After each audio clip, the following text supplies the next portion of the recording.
दोस्तों यहाँ से 3 किलोमीटर दूर कामठी है और कामठी में ही आपको ड्रैगन टेम्पल मिलेगा और मैं आगे जा रहा हूँ ड्रैगन टेम्पल के ही दर्शन करने के लिए। उससे पहले यहाँ रास्ते में बौद्ध प्रशिक्षण संस्थान दिखा है। यहाँ देखते हैं दोस्तों, यहाँ पे कुछ आपको भगवान बुद्ध के संबंध में जानकारियाँ मिलेगी और यहाँ बौद्ध प्रशिक्षण होता है, यहाँ इंस्टीट्यूट है। बहुत बच्चे यहाँ पर पढ़ाई करते हैं, अपने धर्म के बारे में जानकारियाँ लेते हैं। ये देखिए यहाँ गेट है, इस गेट में हमें प्रवेश करना है क्योंकि बौद्ध स्तूप भी है यहाँ और भगवान बुद्ध की प्रतिमा भी है। आइए दोस्तों चलते हैं आगे। ये स्तूप दिख रहा होगा आपको, यहाँ पर स्तूप दिख रहा है। आगे यहाँ पर एक बच्चे से थोड़ा सा पूछ लेते हैं यहाँ के प्रशिक्षण के बारे में, शिविर के बारे में। क्या नाम है भाई आपका? विमल सिंह। जी विमल सिंह। विमल सिंह। विमल सिंह क्या करते हैं आप यहाँ? सुबह 5 बजे उठते हैं हम, जी। फिर 5 या 5:30 6 तक उठ जाते हैं। फिर बाद में काम करते हैं हम, ऊपर के झाड़ू पोछा वगैरह।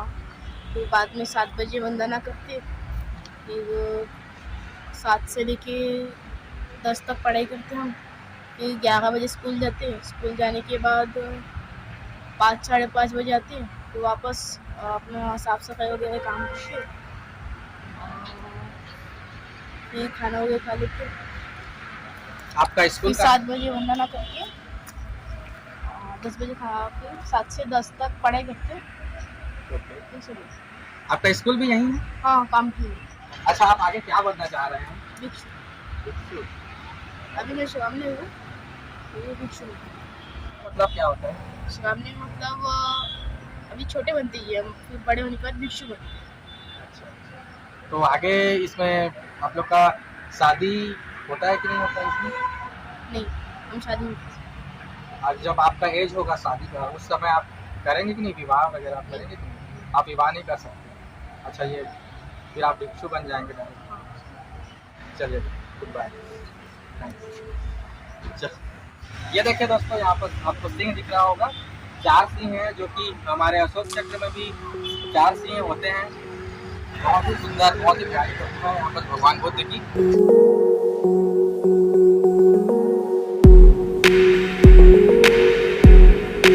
ये आगे चल के बौद्ध भिक्षु बनने वाले जो बच्चे यहाँ प्रशिक्षण ले रहे हैं, उसी का। आपका क्या नाम है? मेरा नाम है अरुण। और कहाँ से आए हैं आप? आपका क्या नाम है? कहाँ से आए हो? अरुणाचल प्रदेश से। और कितना समय हो गया आपको यहाँ प्रशिक्षण लेते हुए?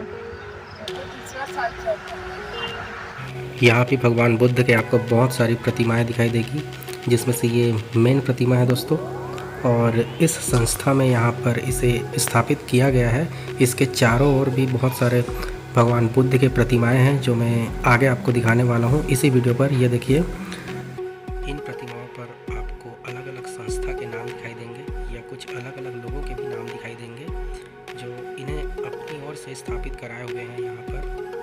और यहाँ से हम आगे बढ़ेंगे प्रशिक्षण संस्थान के हॉस्टल की ओर, जहाँ पर हमें सामने यश मिलेंगे, उनसे भेंट वार्ता होगी और उनसे हम इस संस्थान के बारे में जानकारी लेंगे। ये जो प्रतिमा आपको दिख रही है वो डॉक्टर भदन आनंद कौशल्याय की है। इनके बारे में भी हम आपको जानकारी आगे इसी वीडियो पर ही देंगे। और ये देखिए दोस्तों, ये प्रशिक्षण संस्थान का हॉस्टल है। यहाँ पर बहुत सारे बौद्ध भिक्षु और श्रामणीय निवास करते हैं। अच्छा, आप यहाँ क्या करते हैं? यहाँ पर शिक्षण के लिए आए हैं। कामठी में हमारा स्कूल है, स्कूल नूतन सरस्वती विद्यालय है। यहाँ पर हमारे धर्म की पढ़ाई चलती है। अच्छा, क्या क्या सीखे यहाँ आप? यहाँ पे वही जो थोड़ा लोगों के साथ कैसे बात करना, स्कूल में कैसे रहना है, पढ़ाई करना है।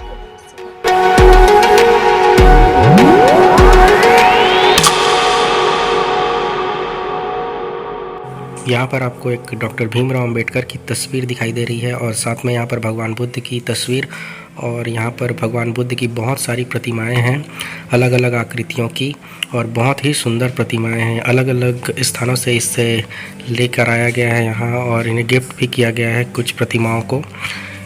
ये जो मूर्तियाँ हैं, यहाँ पर शाम और सुबह वंदना की जाती है। खास करके जो ग्राउंड फ्लोर में निवासरत भिक्षु और श्रामणीर हैं वो यहाँ पर पूजा अर्चना करते हैं। इसके जस्ट ऊपर में भी मैं आपको दिखाने वाला हूँ। ये देखिए दोस्तों, यहाँ पर भी एक भगवान बुद्ध की प्रतिमा है और यहाँ पे पूजा अर्चना किया जाता है। और कुछ भिक्षु फर्स्ट फ्लोर में भी यहाँ निवासरत हैं। ये धातु से निर्मित एक भगवान बुद्ध की बहुत ही सुंदर प्रतिमा है। छोटी छोटी बुद्ध की और प्रतिमाएं नीचे आपको मिलेंगे। और यहाँ पर देखिए भगवान बुद्ध के जीवन चरित्र को यहाँ पर दर्शाया गया है एक प्रदर्शनी के माध्यम से। और ये हॉस्टल है, यहाँ बहुत सारे रूम हैं, यहाँ बहुत सारे बौद्ध भिक्षु निवासरत हैं। इन तस्वीरों में भी अलग अलग संस्थाओं के नाम दिए हुए हैं और भगवान बुद्ध की चरित्र को दर्शाया गया है। उनके जीवन काल के कुछ कहानियों को यहाँ पर चित्र के माध्यम से प्रदर्शित किया गया है और समझाया गया है। चलिए दोस्तों, यहाँ से आगे बढ़ते हैं और हम यहाँ श्रामणीर यश से भेंट वार्ता के लिए आए हैं। उनसे बातचीत करेंगे और इस संस्था के बारे में जानकारी लेंगे। दोस्तों, यहाँ एक और श्रामणीर मिले हैं। एक स्टूडेंट है, कॉलेज स्टूडेंट है और यहाँ प्रशिक्षण प्राप्त कर रहे हैं। उनसे थोड़ा सा जानकारी ले लेते हैं इस प्रशिक्षण संस्थान का, बौद्ध प्रशिक्षण संस्थान का। क्या नाम है आपका? मेरा नाम श्रामणीर यश। आप कहाँ से हैं? मैं नागपुर से बिलोंग करता हूँ। कुछ यहाँ के बारे में बताइए, इस बौद्ध प्रशिक्षण संस्थान के बारे में, भगवान बुद्ध के बारे में और डॉक्टर भीमराव अम्बेडकर के बारे में। आपने जितना सीखा है यहाँ वो सब बताइए हमें और इस स्कूल के बारे में भी बताइए। जय भीमराव अम्बेडकर। मेरा नाम श्रामणीर यश है। आप जो यहाँ पे जो आए हैं, स्कूल बौद्ध प्रशिक्षण संस्थान बुद्ध भूमि महाविहार कहलाता है। जो इस काल के जो 4 महान जो भिक्षु थे उनमें से एक थे डॉक्टर मदन आनंद कौशल्या। उनको विश्व विख्यात महापंडित कहा जाता है। वो एक बहुत बड़े साहित्यक भी थे। उन्हीं की ये भूमि है। जिस वक्त बाबा साहेब आम्बेडकर ने दीक्षा भूमि पे दीक्षा दी, दीक्षा देने के बाद कुछ कारणों के वश उन्होंने दीक्षा भूमि छोड़कर वो यहाँ पे, और यहाँ पे दादा साहब झालकर के एक व्यक्ति थे। उन्होंने ये 8.5 एकड़ की जगह उनको दान दी और जगह दान देने के बाद डॉक्टर मदन आनंद कौशल्या और उनके साथी डॉक्टर भदंत सावंगी मेहदलकर, इन्होंने ये बौद्ध प्रशिक्षण संस्थान खोला ताकि बच्चे धम्म का प्रशिक्षण ले। स्कूल कॉलेज भी चालू रहता ही है और उसके बाद धम्म का प्रशिक्षण लेकर अपना जीवन सफल बनाए। इसलिए डॉक्टर भदंत आनंद कौशल्या ने ये और एक शाखा खोली, वो नागपुर में राहुल बाल सदन करके एक अनाथ बच्चों के लिए, और ये भिक्षुओं के लिए, श्रामणीर के लिए भगवान ये आनंद कौशल्या जी ने अभी जारी की। श्रामणीर को बौद्ध भिक्षु बनने के लिए कौन कौन से तप करने पड़ते हैं, तपस्याओं से पार जाना पड़ता है? श्रामणीर जो होते हैं, श्रामणीर जब ये सीख रहे हैं उनको श्रामणीर बोला जाता है। और जिनका पूरा सीख के हो चुका है उनको एक भिक्षु बोला जाता है। जैसे कि सिद्धार्थ गौतम ने जब बुद्धत्व प्राप्त किया, बुद्धत्व प्राप्त करने के बाद वो अपने घर 7 साल बाद गए और 7 साल जाने के बाद वो अपने साथ राहुल को लेके गए। राहुल का कहना था, उनके जो सिद्धार्थ गौतम के मेरे पुत्र थे, बुद्ध पुत्र उनको बोल नहीं सकते, वो सिद्धार्थ गौतम के पुत्र थे। सिद्धार्थ गौतम के पुत्र राहुल ने बोला कि मुझे भी आपके साथ आना है।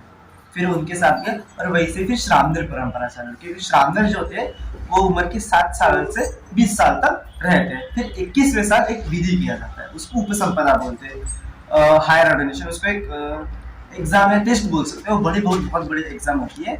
उसको जो संघराज जो होते हैं, संघराज अपने मतलब अपने को बहुत सारे प्रश्न पूछते हैं, बहुत कठिन बोलो, वो बहुत सारे प्रश्न पूछते हैं।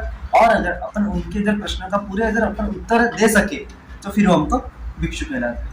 और भिक्षु बनने के बाद मुझे 10 साल अगर कंप्लीट हुए, भिक्षु बनने के बाद अगर मुझे 10 साल कंप्लीट है तो फिर मैं थेरो कहलाऊंगा। मतलब जिसके मेरा नाम यश है और मैंने भिक्षु बन के मुझे 10 साल कंप्लीट है तो मैं यश के आगे थेरो जोड़ूंगा। मुझे भिक्षु बन के अगर 20 साल हो चुके हैं तो मैं महाथेरो। यहाँ महिला भी होती है क्या भिक्षु, कि केवल पुरुष ही भिक्षु होते हैं? पुरुष भिक्षु, क्योंकि भगवान उनका कहना था महिला और पुरुष मतलब लेडीज मॉन्क्स और बुद्धिस्ट मॉन्क हमेशा अलग अलग रहे ताकि उनको शरीर का अट्रैक्शन ना हो। 10 शील का पालन कर रहे हैं, त्रिरत्न का पालन कर रहे हैं।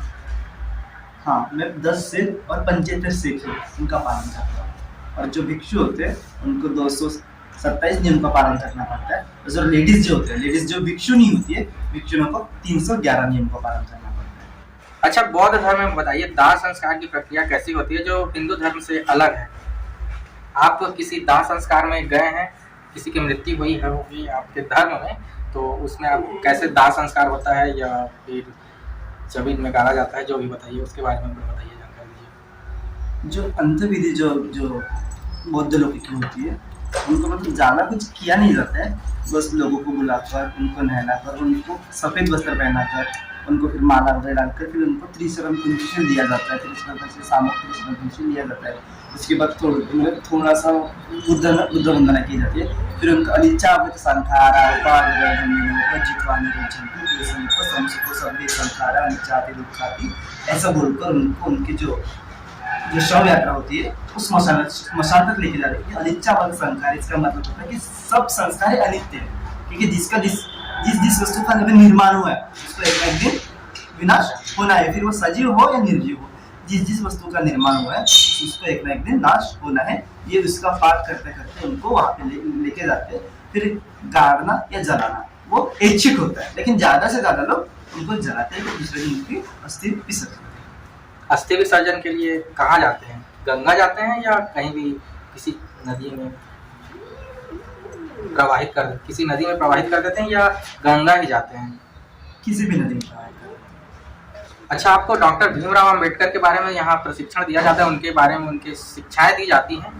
जी हाँ, बाबा साहब ने जो धम्म की दीक्षा ली, धम्म की दीक्षा लेने के बाद भगवान बाबा साहब ने एक ग्रंथ लिखा था, दी बुद्धा एंड धम्मा, मतलब भगवान और उनका धम्म, उनको वो ग्रंथ के बारे में हमें पढ़ाया जाता है, बाबा साहब के विचार के बारे में हमें पढ़ाया जाता है। हमें भगवान बुद्ध के उपदेश के बारे में कुछ जानकारियाँ दीजिए। बुद्ध ने जब संबोधि प्राप्त की, संबोधि प्राप्त करने के बाद भगवान बुद्ध सारनाथ गए, और सारनाथ में भगवान ने पहली बार अपना धम्मचक्र प्रवर्तन घुमाया, मतलब पहली बार उन्होंने अपना उपदेश किया, मतलब एवं में सुतम एकं समं भगवा वाराणसी विदाय उत्तरं धम्म, मतलब वहाँ पे भगवान बुद्ध ने ऋषि पत्नी में जब पहला धम्म प्रवचन दिया, पहले धम्म प्रवचन में भगवान बुद्ध ने 4 आर्य सत्य, आर्य अष्टांगिक मार्ग उनका भगवान बुद्ध ने पहली बार उपदेश किया, मतलब दुख कारण दुख का मार्ग भगवान बुद्ध ने आर्य अष्टांगिक मार्ग बताया, मतलब दुख से दूर अपन कैसे मुक्त हो सकते हैं वो भगवान बुद्ध ने बताया। भगवान बुद्ध ने प्रत्येक समुद्रपात के बारे में बताया, क्योंकि प्रत्येक जो कार्य जो घडते हैं, प्रत्येक कार्य में कुछ ना कुछ कारण होता है, उसका सिद्धांत मतलब कार्यापासून कारणाची उत्पत्तीचा सिद्धांत त्याला म्हणतात, त्यालाच प्रत्येक म्हणजे आपलं संपूर्ण जीवनचक्र त्यामध्ये सांगितलं, म्हणजे आपल्याला कशा प्रकारे दुःख होतं, जन्म का होता, विद्येपासून संस्कार होतात, म्हणजे विज्ञान जन्माला कसं होतं ते भगवंताने प्रत्येक समुद्रपात या सिद्धांतामध्ये सांगितलेलं आहे। और पाली भाषा में आप लोगों को यहाँ शिक्षा दी जाती है?